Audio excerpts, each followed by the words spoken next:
परम पूजनीय सरसंघ चालक जी से, माननीय क्षेत्र संघ चालक जी से, माननीय प्रांत संघ चालक जी से निवेदन है, कृपया करके अपना स्थान ग्रहण करें।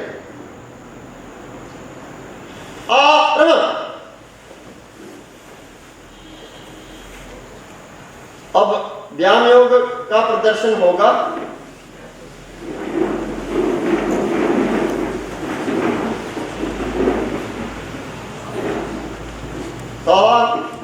व्यायाम योग स्थिति, व्यायाम योग गुरु।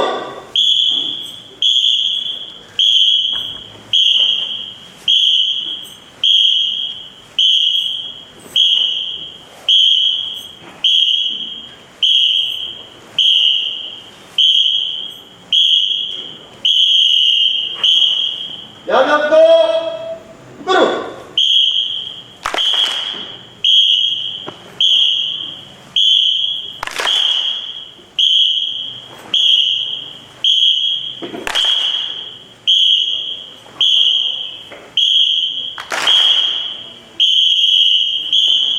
व्यायाम योग तीन गुरु।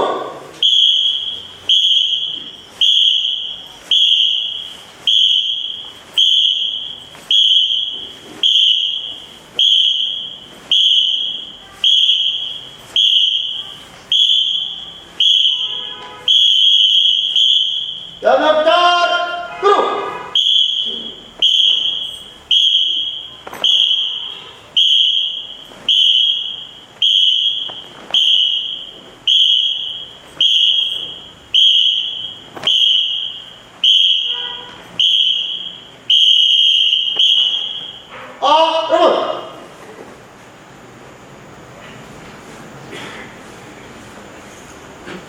सामूहिक गीत का प्रदर्शन।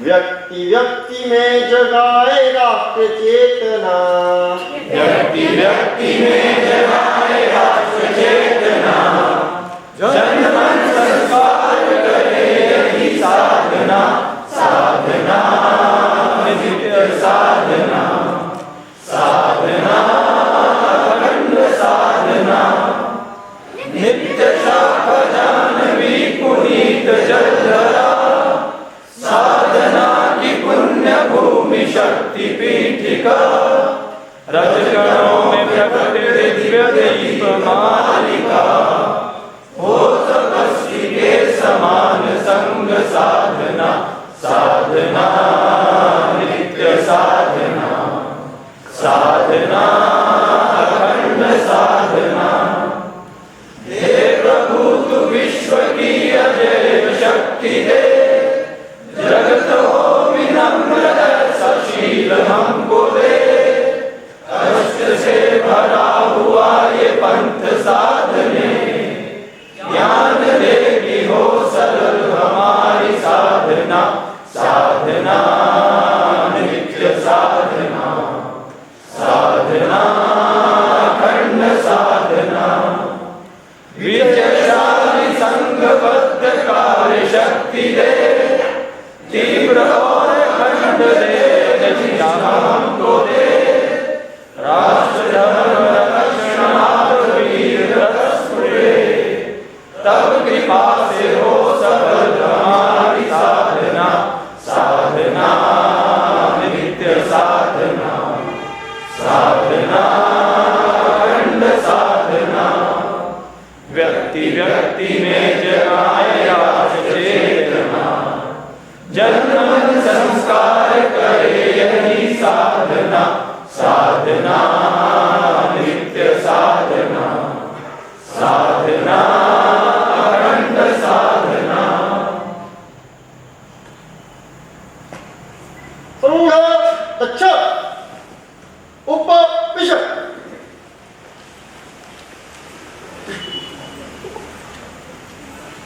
प्रांत कार्यवाही से निवेदन है कि मंचस्थ अधिकारियों का परिचय करवाएं।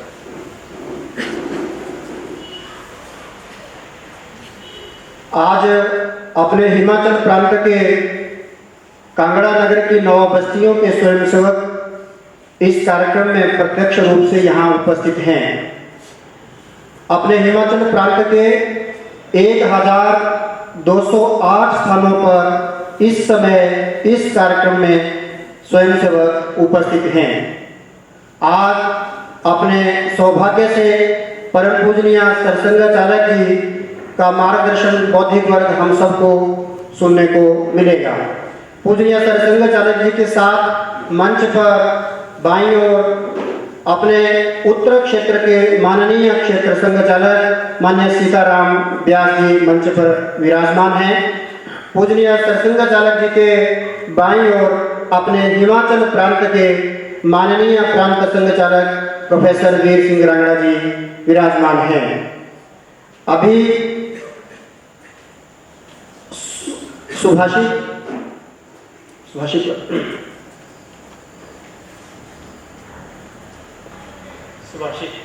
त्रेतायां मंत्रशक्तिश्च ज्ञानशक्ति कृते युगे द्वापरे युद्धशक्तिश्च संघे शक्ति कलौ युगे।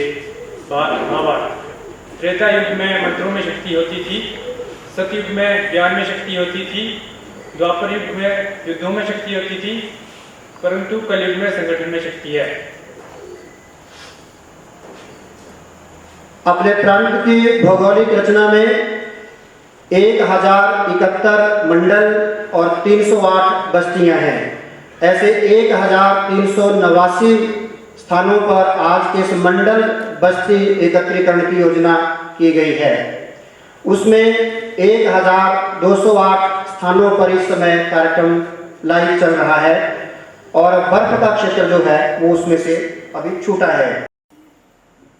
माननीय क्षेत्र संघचालक जी, माननीय प्रांत संघचालक जी, उपस्थित अन्य अधिकारी गण एवं मेरे सामने यहाँ प्रत्यक्ष उपस्थित और अंतरताने के माध्यम से प्रांत भर में उपस्थित इस कार्यक्रम में सहभागी आत्मीय स्वयंसेवक बने।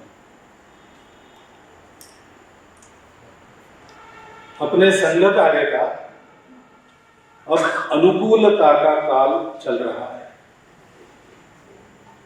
कार्य की निरंतर वृद्धि हो रही है। इस बीच तरह तरह की परिस्थितियों में समाज की सेवा हमने की, उसके चलते अब संपूर्ण समाज में हमारे प्रति एक आत्मीयता और विश्वास मिलता है। कार्य में कोई बाधा रही नहीं। संघ से निकले अनेक स्वयंसेवकों ने समाज जीवन के अन्य अन्य क्षेत्रों में जो काम खड़े किए वो भी लोकप्रिय हो चुके हैं। उनके प्रभाव के कारण भी अपना कार्य बढ़ाने में हमको सुविधा होती है। तो पहली एकदम जो उपेक्षा हमने सहन की वो तो कहीं नहीं, उत्सुकता है समाज में संघ के पास आने की, संघ के स्वयंसेवक बनने की, संघ की योजना से कहीं न कहीं काम करने की। और विरोध भी कहीं मिलता नहीं। स्वार्थवश मुंह से विरोध करने वाले अनेक लोग हैं, लेकिन मन से विरोध करने वाला कोई नहीं। भगवान ने जिनको संघ का विरोध करने के लिए ही जन्म दिया है, ऐसे मुट्ठी भर लोग छोड़ दिए तो अपना विरोधक कोई नहीं। और इसलिए हम बड़े आराम से काम कर रहे हैं और हम अपनी गति बढ़ा भी रहे और बढ़ा भी सकते हैं। परंतु अनुकूलता का एक नुकसान भी होता है कि आदमी असावधान हो जाता है। वो एक प्राचीन कहानी आप सबको पता है, खरगोश और कछुए के रेस वाली। तो रेस खेलना तय हो गया और खरगोश दौड़ गया और बिल्कुल फिनिश लाइन के एकदम पास में पहुंच गया। तब उसको लगा थोड़ा आराम कर लेते, कछुआ तो बहुत पीछे है, वो क्या हमको पार करेगा, हम आराम कर लेते, फिर आराम से दौड़ लेंगे। तो आराम में सो गया और कछुआ पार हो गया, ये हम सब जानते हैं। अब हमारा कार्य इस अवस्था में आया है कि जिस देश की सारी दुनिया को आशा है, जिस भारत को ये पूरा समाज बनाए, इसलिए समाज को तैयार करने का अपना काम हमने शुरू किया था। और जिस देश के परम वैभव संपन्नता के और विश्व गुरुत्व के स्वप्न आंखों में लेकर हम शाखा में आ रहे हैं, सारा संघ का काम कर रहे हैं, वैसा देश पूरे समाज को साथ लेके हमारे किए हुए परिश्रम के कारण अपने इसी जन्म में विश्व गुरु बन रहा है, बन गया है, परम वैभव संपन्न बन गया है। इस बात को इसी देह में इन्हीं आंखों से हम देख सकते हैं। और ये जानने के कारण मन में एक संतोष, समाधान, आश्वस्ति आती है, तो मन करता है कि थोड़ा आराम कर ले। लेकिन ये आराम का समय नहीं है। दौड़ने की रेस में जो भाग लेते वो जानते हैं कि अंतिम जो टप्पा होता है दौड़ने का, अंग्रेजी में लैप कहते हैं, लास्ट लैप, उसमें पूरे रेस में दौड़े उससे ज्यादा जोर से दौड़ना, तभी विजयी वीर पहला। क्योंकि विजय पा सकने वाले सभी लोग उसमें अपने प्रयासों की पराकाष्ठा करते हैं। जिसको पहला आना है उसको अपना पूरा प्रयास उस आखिरी टप्पे में ले जाना पड़ता है। और हम देखते हैं कि ऐसा हम कर सकेंगे तो जिनके स्वार्थ के दुकान बंद हो जाएंगे, भारत को नीचा दिखाने की जिनकी मंशा अधूरी हो जाएगी, ऐसे लोग भी अपने प्रयत्नों की पराकाष्ठा कर रहे हैं। उनको पता है कि इस टप्पे में वो नहीं जीते तो वो समाप्त ही हो जाएंगे, उनको फिर से रेस खेलने को नहीं मिलेगी। तो अपना अस्तित्व बना रहे, इसलिए चाहे जिस स्तर के नीचे उतर कर भी वो अपना पूरा जोर लगा रहे कि कहीं भी भारत की उन्नति न हो, कहीं भी संघ वाले सफल नहीं। तो इसलिए हमको ध्यान में रखना चाहिए और सजग होकर अपने प्रयत्नों की मात्रा बढ़ानी चाहिए। तो करके क्या क्या प्रयास करना है?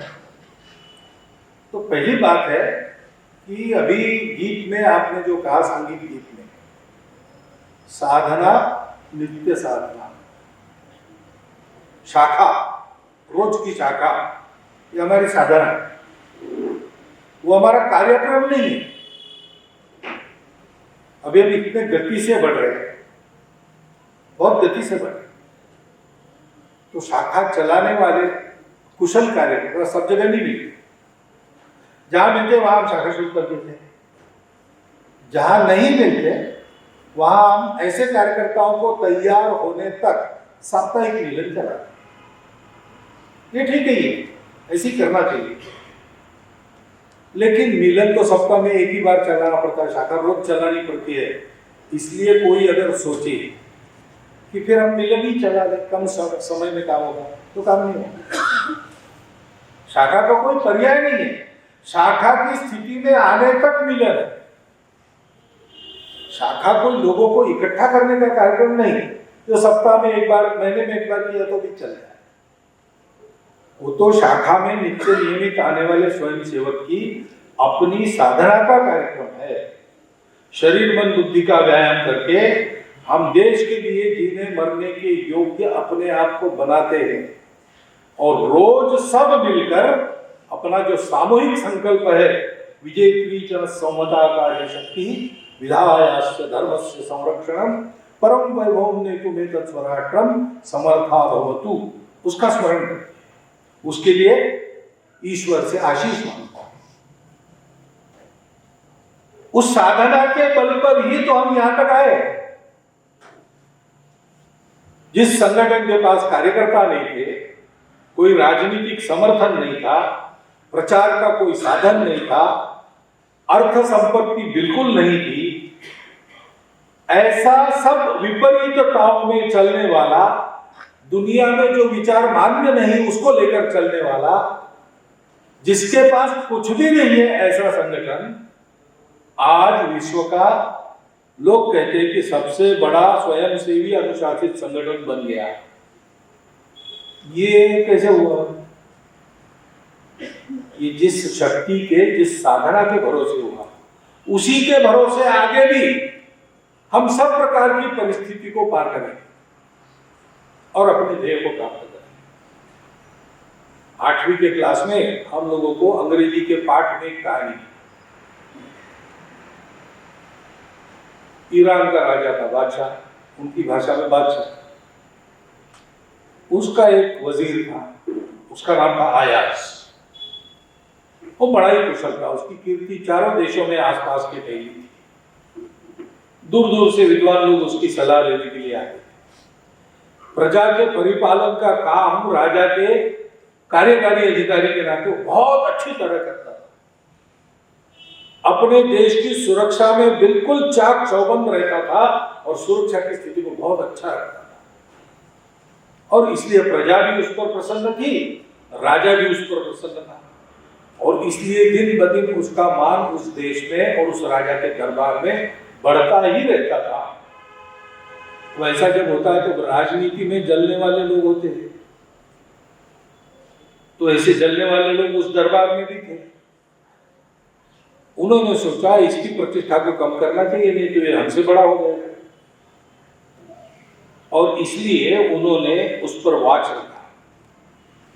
वो क्या करता है, क्या खाता है, क्या पीता है, क्या बोलता है, कहीं कुछ कमी उनको मिल नहीं रही थी, परेशान थे। एक दिन उनको मिली, उन्होंने देखा कि रोज रात को 12 बजे ये आयाज अपने मान से उठकर बाहर आता है, गली कूचों में से चुपचाप भेष बदल के निकलता है और शहर के परकोटे में चोर दरवाजे को खोलकर शहर के बाहर जंगल में चला जाता है, और वहां एक खंडहरनुमा भूतहा मकान है, उसमें 5-10 मिनट रहकर फिर वापस आता है। क्या करता है पता नहीं, जरूर ऐसा जो करता है वो कोई षड्यंत्र ही करता होगा, और क्या करता होगा। तो उन्होंने 3-4 बार देखकर पक्की कर ली बात, और फिर राजा के कान को लग गए कि ये आप बहुत विश्वास कर रहे हैं, लेकिन ये अच्छा आदमी नहीं है, ये उल्टे सीधे काम करने वाला है, जो कोई षड्यंत्र करता है, रोज महल के बाहर जंगल में जाता है, वहां जाके क्या करता है पता नहीं, आप इससे सावधान रहो। राजा ने कहा ऐसे कैसे हो सकता है, इतना अच्छा आदमी इतने सालों से काम कर रहा है, बहुत अच्छा काम कर, महाराज हमने अपनी आंखों से देखा है, आप चाहे तो आप देखें। तो राजा ने कहा ठीक है, हम भी देख लेंगे। तो एक दिन रात को राजा भी भेष बदल के उसके महल के पास, आयास के महल के पास छुप के बैठा। 12 बजे आया, जैसे ही महल के बाहर निकला राजा उसके पीछे हो गया। देखा उसने छोटी छोटी गलियों में से गुजरते हुए वो चोर दरवाजे के पास आ गया, परकोटे के, और चोर दरवाजा खोल दिया, उसके अंदर चला गया। राजा भी उसके पीछे। फिर जंगल में एक बहुत संकड़ी पगडंडी से वो जंगल के बिल्कुल बीच एक खंडहरनुमा मकान था, वहां पहुंच गया। राजा भी उसके पीछे, और आया अंदर गया। तो राजा देखने लगा इधर उधर कोई है क्या, कोई इसके साथी है क्या, कोई नहीं था। इतने में वो बाहर भी आ गया। बाहर आ गया तो राजा ने रोक दिया उसको, रुक जा, मैं तुम पर इतना विश्वास करता हूं, तुमको अच्छा मानता हूं, तुम्हारे बारे में मेरी धारणा बहुत अच्छी है, और तुम ये उल्टा काम कर रहे हो, षड्यंत्र कर रहे हो, क्यों आया, किसको मिले अंदर जा। तो आया हंसा, उसने कहा महाराज आपको शंका हो गई है, और स्वाभाविक है, कोई नॉर्मल आदमी ऐसे करता नहीं, मैं कर रहा हूं, तो आपको शक हो गया है, बिल्कुल सही बात है, लेकिन मैं बताता हूं मैं क्या करता हूं। आप आइए, अब तक मेरे पीछे आए, फिर से मैं घर में जाता हूं, आप चलिए मेरे पीछे। तो राजा भी उसके पीछे हो गया। तो फिर से उस खंडहरनुमा मकान के एकदम बीच वाले कक्ष में वो पहुंचा। वहां एक बड़ा लकड़ी का संदूक था। उस संदूक को उसने खोला और उसने देखने लगा, और पीछे राजा को कहा कि बस ये मैं 5 मिनट ऐसे ही देखता हूं और वापस होता हूं। राजा ने भी देखा, देखते हो संदूक तो वैसे खाली है, लेकिन उसमें फटा पुराना कोट पड़ा, पुराना कोट। बाहर आ गए दोनों। राजा ने बोला उसको देखने के लिए 5 मिनट क्या देख रहा है, उसको रोज क्यों देख रहा है, वो देखना लायक कोई फटा पुराना कोट देखने की चीज है क्या। ना महाराज, मैं बचपन में बहुत गरीब अवस्था में अनाथ होकर खाने पीने की कोई व्यवस्था नहीं, कुछ नहीं, ऐसी हालत में इस नगर में आया था तब यही फटा पुराना कोट मेरे पास था और कुछ नहीं था। इसी से मैं तन को ढकता था, जाड़े से बचता था। ऐसी हालत में अपने मेहनत के भरोसे आज मैं यहाँ तक आ गया। मेरा अपना महल है और ऐसे बहुत अच्छे अच्छे 100 कोट मेरे पास है। ऐसे वैभव में मेरा दिमाग खराब न हो, वो वैभव मेरे सर में न घुसे, मैं अपना सदाचार न छोड़ू, इसलिए रोज मैं यहाँ आता हूँ, इस कोट के दर्शन करता हूँ कि बेटा तुम कभी ऐसे थे, जिस भरोसे यहाँ तक आए उसको मत छोड़ना। इस हमारी शाखा की साधना ने हमको कई प्रकार की परिस्थितियों में से पार किया है। ऐसे अत्याचार किसी अन्य संगठन पे होते तो 5 वर्षों में ही समाप्त होता। पहले जो अपनी साधनहीनता थी तो बढ़ ही नहीं सकते थे, लेकिन स्वयं सेवकों के कष्टों के भरोसे बढ़े, उनके त्याग के भरोसे बढ़े, उनकी निष्ठा और श्रद्धा के बलबूते बढ़े। और वो कहाँ पक्की हुई, कहाँ तैयार हुई? रोज की शाखा। लोगों की निंदा, उपेक्षा, ताने कसना सब सहन करके हमने अपने आप को बढ़ाया उसी शाखा साधना के भरोसे। कड़ा विरोध हुआ, प्रचार का कुतंत्र हमारे खिलाफ चला, दो कड़े प्रतिबंध आए, प्रत्यक्ष संघर्ष भी हमको करने पड़े, हमारे संशों की हत्याएं होती रही है, हम पर हमले होते रहे, फिर भी हम बढ़ते चले गए। एक भी स्वयंसेवक इससे डर से और संघ को छोड़कर नहीं गया। किस भरोसे? इसी शाखा साधना। तो पहला काम तो हमको ये करना है कि आगे और खतरा जारी है। अब कोई विरोध नहीं करेगा, हमले नहीं करेगा, हत्या नहीं करेगा, प्रचार भी अब हमारे खिलाफ बहुत ज्यादा नहीं होता, क्योंकि सत्य सबके समझ में आ गया है। परंतु जय जयकार होगी, स्तुति होगी। अब सब लोग हमको अच्छा कहेंगे, हमारे हाथ में अधिकार भी आएंगे, हम जैसा कहेंगे वैसा लोग करने लगेंगे, तो प्रभुता भी प्राप्त होगी। तुलसी रामायण में कहा है, प्रभुता पाय मद आता है, गर्व होता है। ऐसे बिरले लोग होते हैं जो प्रभुता में आके भी अभिमानी नहीं बनते। प्रभुता हमको मिलेगी, वैभव मिलेगा, सत्ता में हमारे लोग जाएंगे, तो भी हम लोगों को अपने उस आदत को, उस स्वभाव को नहीं छोड़ना है जो संघ के स्वयंसेवक का है। तेरा वैभव अमर रहे मां, हम दिन चार रहे न रहे। पद, मान, प्रतिष्ठा कुछ नहीं चाहिए। चाहता हूं देश की धरती तुझे कुछ और दूं, तन समर्पित, मन समर्पित और यह जीवन समर्पित। इतना करने के बाद भी इसके बदले में नहीं, चाहता हूं देश की धरती तुझे कुछ और दी। मातृभू का क्या, मातृभूमि का अकिंचन दीप में चाहता हूं जलता रहूं। हम तो मातृभूमि की सेवा में तिल तिल कण कण जलना चाहते हो और हमको कुछ नहीं चाहिए। सेवा ही हमारा अधिकार है, वही हम करें। इसको कायम रख के आगे आने वाले मोह, आकर्षण, अनुकूलता के काल में हमको बढ़ना है। इन सारे मोह, आकर्षण, स्वार्थों से दूर रखने वाली आदतों को पकड़ना है, उनको पास लाने वाली आदतों से दूर रहना। हमको अपने आप को बचाकर चलना है। इसके लिए हमको अपनी साधना निरंतर अधिक अच्छी तरह जारी रखनी है। और ऐसा हो और ये साधना समाज में सर्वत्र पहुंचे, क्योंकि अभी हम सबसे बड़े हैं, लेकिन हमारी जो कल्पना है उसमें अभी हम छोटे ही हैं। हमको हर गांव की शाखा चाहिए। देश में 7.25 लाख गांव, हमारी शाखाएं नियमित संपर्क, मिलन वगैरह सब मिला के केवल 60,000 स्थानों पर है। अभी 6 लाख स्थान बाकी। हमारे देश में अपने आप को हिंदू कहने वाले 100 करोड़ लोग होंगे। हमारे स्वयं सेवक नित्य शाखा में आने वाले, न आने वाले, संघ में अन्यत्र काम, सबको अगर गिन लिया तो 60 लाख से ऊपर संख्या नहीं जाती। बहुत काम कर रहे हैं और अपना काम समय दिए बिना होता नहीं। अभी ठीक है, कोरोना में सब बंद था तो हमने ऑनलाइन शाखा चलाई। अभी किसी के विद्यालय भी ऑनलाइन चल रहे हैं, तो ऑनलाइन सूचना तो पहुंचती है। आप ऑनलाइन मेरा भाषण तो सुन सकते हैं, आपके किए हुए बयानों ऑनलाइन अनेक लोग देख सकते हैं, लेकिन संस्कार देना है जो अपना मुख्य काम है। आदत बदलनी है, आदत अपनी अच्छी आदत दूसरों को देनी है। ये काम ऑनलाइन नहीं होता, उसको तो रोज घर के बाहर आके इकट्ठा होना पड़ता है, एक दूसरे को मिलना पड़ता है। जितना अधिक मिलेंगे उतना अच्छी बातें इधर से उधर जाएगी।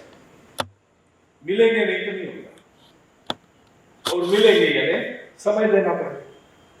ऑनलाइन बैठकर सुनने के लिए भी तो समय देना ही पड़ता है। बिना समय निकाले अपना काम नहीं होता, इसलिए हम लोग रोज अपने लिए समय खर्चा करते हैं। हम लोग रोज अपने परिवार के लिए समय देते हैं, पढ़ाई के लिए समय देते हैं। हम लोग देश के लिए भी समय दें। कायदे से सोचा जाए तो 3 काम है। अपने आप को ठीक रखना है, सिर सलामत तो पगड़ी के चास। हम ठीक रहेंगे तो देश ठीक रहेगा। देश को ठीक करने वाले अगर हम हैं तो हमको ठीक रहना पड़ेगा। तो अपने लिए समय निकालना, और परिवार का दायित्व तो होता है, और परिवार के सहारे ही हम बड़े होते हैं, अच्छे रहते हैं। तो परिवार के लिए भी समय देना रोज। कमाई का भी ऐसे ही है, जो कमाई करते हैं उससे अपने आप को ठीक रखना, परिवार को ठीक रखना। लेकिन परिवार और हम दोनों ठीक रहेंगे, इसलिए देश समाज को ठीक रखना आवश्यक है। देश समाज को ठीक रखने का अपना माध्यम क्या है? संघ की योजना।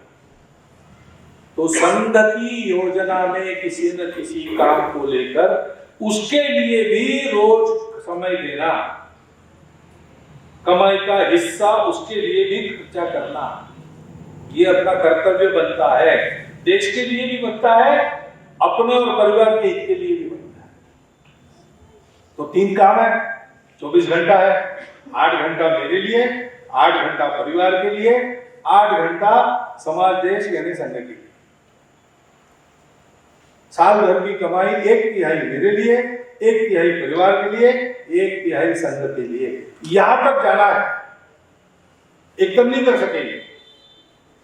लेकिन जो शाखा में अनियमित है, रोज 1 घंटा दे, नियमित शाखा में। जो शाखा में 1 घंटा रोज आ रहा है, 1 घंटा और निकाले, और शाखा की टोली में कोई ना कोई दायित्व लेकर काम करे। जो टोली में है वो और 1 घंटा निकाले, 2 घंटा निकाले, और प्रवासी कार्यकर्ता का दायित्व लेकर काम करे। सब में कुछ न कुछ समय देना आवश्यक है, और सब लोग कुछ न कुछ समय दे। इसलिए जो समय दे रहे हैं उनको अधिक समय देना आवश्यक है। सब ने कम से कम 1 घंटा देना ही चाहिए। शाखा में नियमित आकर संस्कारों की साधना करनी ही चाहिए, और वो ऐसा करे। इसलिए आज अपनी शाखा टोली और प्रवासी कार्यकर्ता जो समय दे रहे हैं और अधिक समय दे, और इसका वातावरण बने, इसलिए अधिक लोगों ने पूरा समय देने का विचार करना चाहिए, प्रचार करना चाहिए। अभी अपने 100 साल पूरे हुए, 25, उसके पहले कार्य को सर्वदूर पहुंचाना। 6 लाख गांवों में 100 करोड़ जनता तक 130 करोड़ जनता हमको पहुंचना। जैसा पहुंचना है तो प्रचारक लगेंगे, 15-20 हजार लगेंगे, उनकी संख्या बढ़नी चाहिए। तो विद्यार्थियों ने निश्चय करना चाहिए, पढ़ाई पूरी करके आने वाले सत्र से या उसके अगले वाले सत्र से कम 2-3 वर्ष संघ की योजना से संघ कहेगा वहां वो काम प्रचारक के नाते हम पूरा जोर लगा के कहेंगे। उस जीवन में रंग गए तो आगे भी रहेंगे, नहीं तो 3 साल के बाद वापस आएंगे। हर एक छात्र ने जिसकी पढ़ाई पूरी हो रही इस सत्र में, उसने ये विचार करना चाहिए। और जो परिवार के दायित्व पूरे करके जल्दी रिटायर हो सकते हैं, उन्होंने भी विचार करना चाहिए कि कम से कम 2-3 वर्ष अगले संघ कार्य में होंगे। सब स्वयंसेवकों ने कुछ ना कुछ समय देना है, इसलिए प्रवासी कार्यकर्ता और शाखा टोली ने अधिक समय देना है, इसलिए अधिक लोगों ने पूरा समय देना है। इस सूत्र पर हम काम करेंगे तो हमारा कार्य हम बढ़ा सकेंगे पर्याप्त मात्रा में, ताकि हम इसी देह में इन्हीं आंखों से अपने देश को परम वैभव संपन्न बनता हुआ देख सकें। लेकिन केवल इतने से काम नहीं चलेगा, और एक काम है। वो काम क्या है? संघ का काम करना, यानी केवल जिसको अंग्रेजी में कहते हैं एक्टिविज्म नहीं, उसको संघ के विचार को, संघ के तत्वों को, संघ की आदतों को जीना पड़ता है, तब संघ बढ़ता है। संघ केवल प्रचार से नहीं बढ़ता, बुद्धि से नहीं बढ़ता, केवल मन की अनुकूलता से नहीं बढ़ता, संघ स्वयं सेवकों के जीवन से बढ़ता है। तो हम संघ में आ रहे, संघ में कितना आ रहा है? हम संघ में जाते, दक्षारण करते, अनुशासित रहते, स्कूल से कॉलेज से घर में लौटने के बाद हमारा अनुशासन कैसा रहता है? घर में हमारे जीवन में अनुशासन है क्या? संघ शाखा में है, हम शाखा में रहते तब अनुशासन है, हमारे जीवन में है क्या?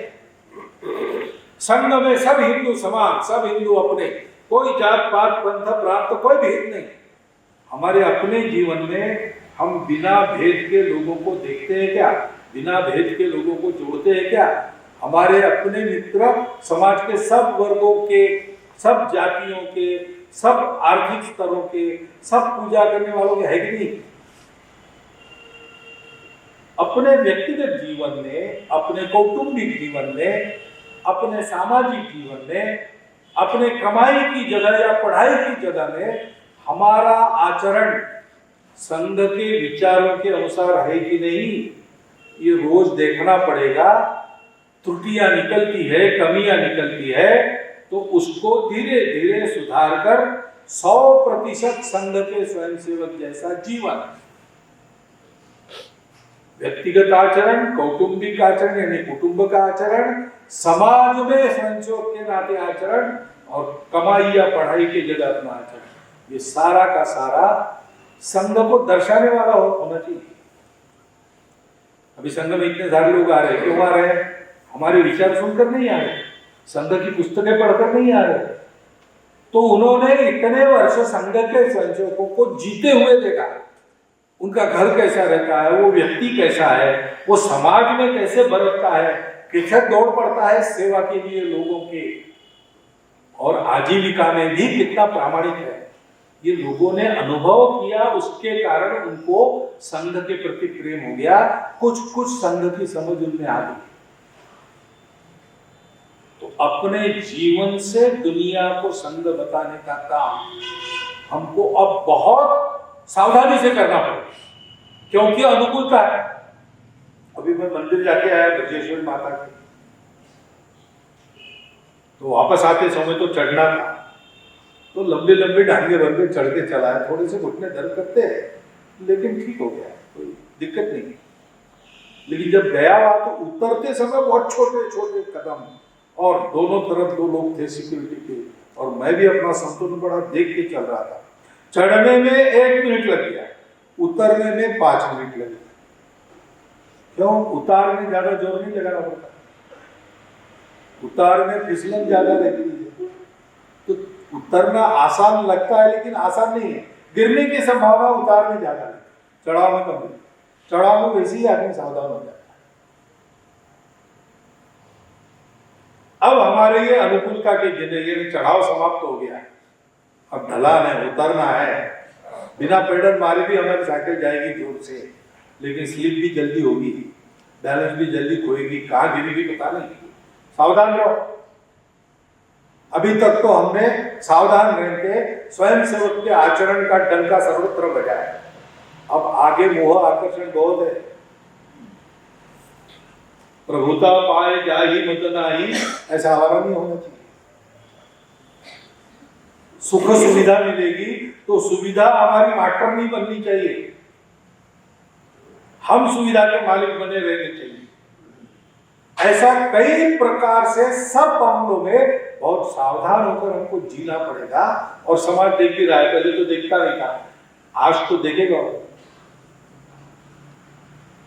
छोटी छोटी बात देखेगा। कई साल पूर्व और अपने विजयादशमी उत्सव में एक अतिथि आए और निकलने को हुए, कार्यक्रम अब शुरू है, 6:40 के 7:40 को स्वागत प्रणाम ऐसा था। तो उस हिसाब से बराबर निकले, अपना तो हिसाब बराबर रहता, सेकंड के कांटे पर बराबर चलता। लेकिन वो अतिथि तो संग के नहीं थे, वो बाहर से आए, तो उठकर 4 कदम आगे गए तो उन्होंने कहा थोड़ा सा लघु संगत, तो फिर 4 कदम पीछे जाओ, जहाँ व्यवस्था थी उनको पहुंचाओ, वो सब करके आ गए। फिर उनके साथ चले तो 3 मिनट देर। अब 3 मिनट देर अपने समाज जीवन में जो चल रहा है उसमें तो कोई हिसाब नहीं दे रहे, लेकिन दूसरे दिन पेपर में भाषण नहीं छपे, स्वयंसेवकों के प्रात्यक्षिक वगैरह नहीं छपे, ये छपा कि संघ के इतिहास में पहली बार कार्यक्रम 3 मिनट देरी से शुरू हो गया। अच्छा, हम कितना भी करेंगे उसकी प्रसिद्धि नहीं होगी, मनुष्य स्वभाव, हमको चाहिए भी नहीं। परंतु एक गलती हमारी हो गई तो उसको बड़ा बना के बताया जाए, मनुष्य स्वभाव के अनुसार। कोई हमारे विरोधी है इसलिए नहीं, लेकिन मनुष्य स्वभाव। कुत्ते ने आदमी को काटा तो रोज ही होते रहता है, उसका समाचार नहीं बता। आदमी ने काटा तो बड़ी बड़ी हेडलाइन बन जाएगी। ऐसे संघ के कार्यक्रम में 1 सेकंड की भी देरी नहीं होती।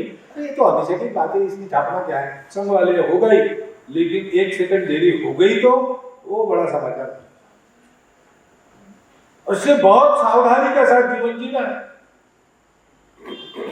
और चौथी और आखिरी बात जो करनी है ध्यान देने की, हम सबको ध्यान देने की चौथी बात है कि बहुत सारे लोग आ रहे, नए लोग आ रहे, उनको अच्छा लगता है, देश के लिए काम करना चाहिए ऐसा लगता है, और उनको ये भी लगता है कि अपना संघ है, ये संघ अच्छा काम कर रहा है, इनके साथ काम करें। उसमें बहुत सारे लोग सोच रहे हैं हम भी संघ वाले बन जाएंगे, हम स्वयंसेवक बनेंगे, हमको भी ये ट्रेनिंग लेना है, ऐसा सोचते हैं। तो उनको जोड़ते आना चाहिए। नए लोग हैं, हम तो शाखा में रोज जाने वाले, हमारी आदतें बन गई, उनकी अभी नहीं बनी, तो वो हमारी आदतों में ठीक से बैठ सके इसलिए उनकी सहायता करनी पड़ेगी। थोड़ी बहुत नए होने के कारण उनकी गलतियां होगी, उनको अटपटा लगेगा, समझ में नहीं आएगा, वो 10 सवाल पूछेंगे। ये सारा समझ के उनको संभाल के रखना पड़ेगा। जब तक उनको आदत नहीं होती, हमारे जैसे नहीं बनते, तब तक उनकी बहुत अच्छी चिंता करनी पड़ेगी। और कुछ लोग होंगे जो नहीं ही बैठ सकेंगे अपने इस राष्ट्रीय स्वयंसेवक संघ के संगठन की कार्यपद्धति में, लेकिन काम तो अच्छा करना चाहते, अच्छे लोग हैं, शक्ति है उनकी, उसका भी उपयोग हो। इसलिए जहां ऐसे काम चलते हैं उनके रुचि समय समता के अनुसार, उनकी क्षमता क्या है, उनकी रुचि क्या है, समय उनके पास कितने है, समझदारी क्या है, ये सब देख के उचित काम में उनको जोड़ना। एक सुभाषित हम कहते हैं शाखा में, अमंत्रम अक्षरम नास्ति, नास्ति मूलम अनौषधम, अयोग्य पुरुषो नास्ति। कोई अक्षर नहीं जिसका मंत्र नहीं बनता, कोई जड़ी बूटी मूल ऐसा नहीं है जिसकी दवाई नहीं बनती, और कोई भी व्यक्ति अयोग्य नहीं होता, उसका कुछ ना कुछ गुण होता है, कहीं ना कहीं काम आता है। योजना करने वाला चाहिए, योजक तत्व दुर्लभ, योजना करने वाला कम मिलता है। तो ठीक से योजना करके इनको जोड़े रखना। जुड़ेंगे तो संस्कार पाएंगे, संस्कार पाएंगे तो सत्य स्वयंसेवक बनेंगे। स्वयं प्रेरणा से माता की सेवा का व्रत धारा है। हम सब स्वयंसेवक ऐसे हैं, नए आने वाले लोग भी स्वयं प्रेरणा से आ रहे हैं और उनको माता की सेवा का व्रत लेना है।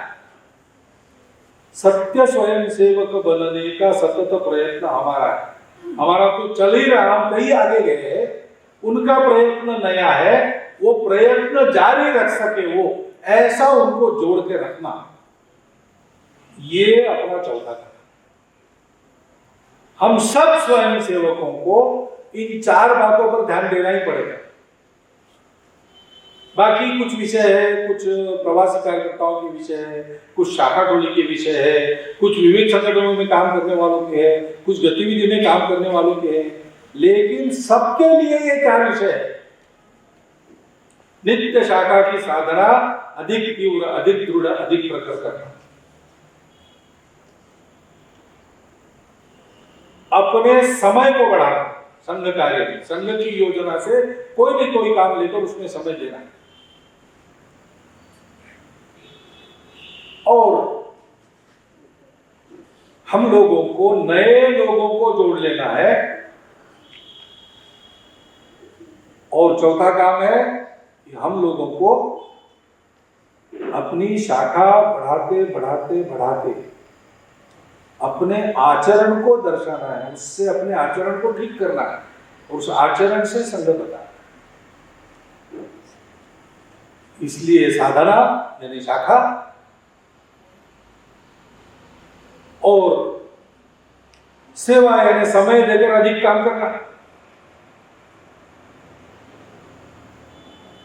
और जीवन प्रत्यक्ष जीवन, और संपर्क यानी नए लोगों को जोड़ना। इन 4 कामों में सब स्वयं सेवकों की अच्छी भागीदारी अनिवार्य है, आवश्यक है, इसलिए अपेक्षित है, इसलिए करना है। हम ये जो सारे कार्यक्रम करते हैं, ऐसे समय समय पर एकत्रीकरण करते हैं, कुछ ऐसा विचार करते हैं, किसी से सुनते हैं, कभी कभी चर्चा करते हैं आपस में, किस लिए करते हैं? ये हमारा चिंतन होना चाहिए, इस पर हमारा मनन चलना चाहिए, इसके अनुसार हमारी कृति होनी चाहिए।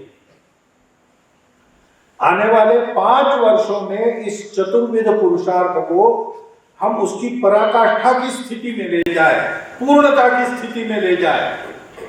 तो जैसा मैंने कहा, अपने यह पवित्र भारत माता को हम विश्व गुरु पद के सिंहासन पर अपने पूर्ण वैभव के साथ विराजमान होकर दोनों हाथों से विश्व पर अपने अभय करों से सुख की, शांति की, आनंद की वर्षा करते हुए इसी देह में, इन्हीं आंखों से देख सकेंगे।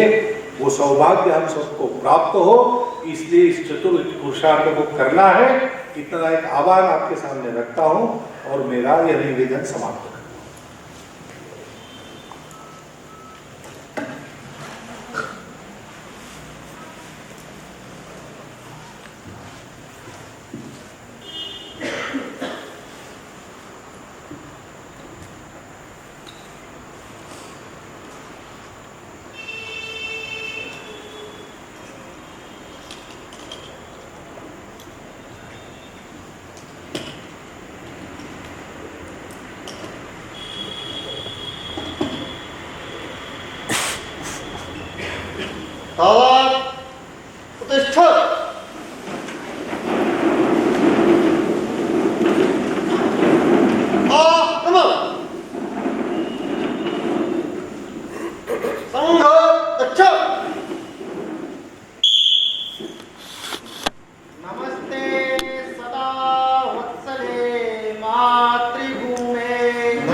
राष्ट्रां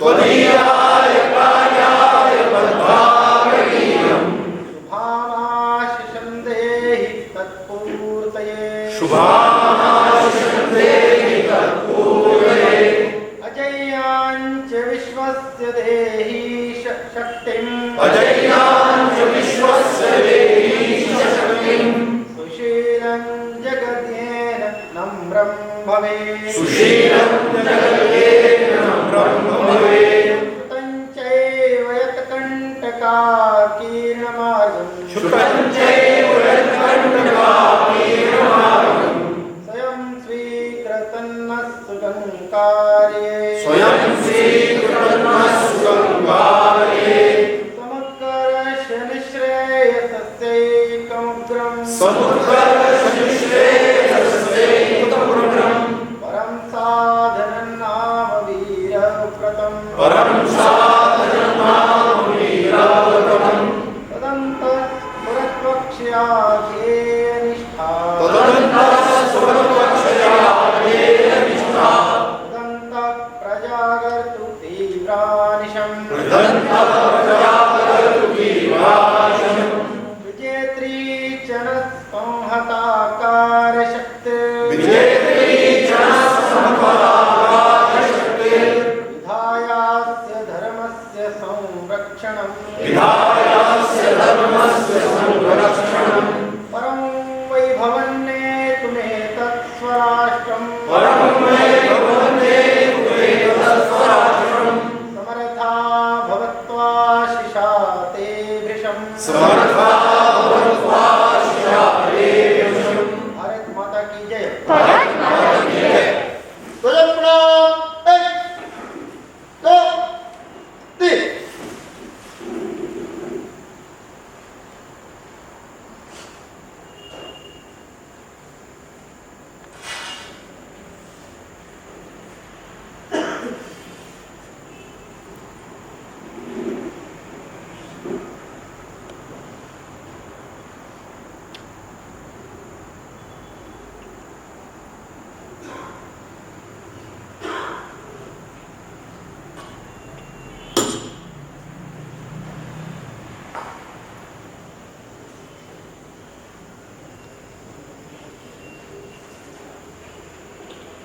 संघ वीक्य वाम